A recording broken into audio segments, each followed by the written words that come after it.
Welcome to బీజీఎన్ Telugu updates. ఒక్కోసారి కొన్నాళ్లుగా కనిపించకుండా పోయిన వస్తువు మన ఇంట్లోనే ఉన్నా మనం గుర్తించలేం. ఏదోక సందర్భంలో అది అనూహ్యంగా బయటపడుతుంది.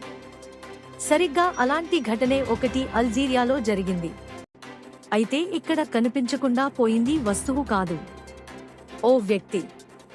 26 ఏళ్ల క్రితం కనిపించకుండా పోయిన ఓ వ్యక్తి చివరకు పొరుగింట్లోనే బందీగా ఉన్నట్టు తేలిన ఘటన అల్జీరియాలో వెలుగు చూసింది. ఈ షాకింగ్ ఘటన తాలూకు వివరాలను ఆ దేశ న్యాయశాఖ మంత్రి మంగళవారం వివరించారు.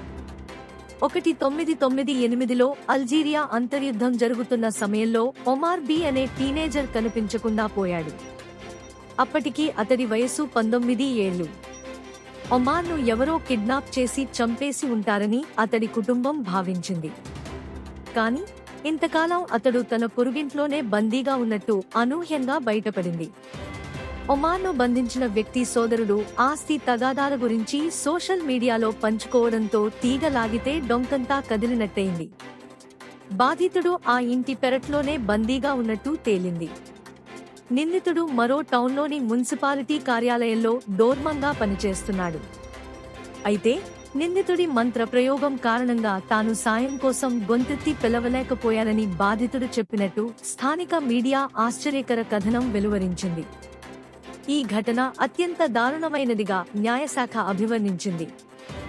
బాధితుడికి శారీరక, మానసిక చికిత్సలు అందిస్తున్నామని, ఘటనపై లోతైన దర్యాప్తు చేపట్టినట్టు పేర్కొంది.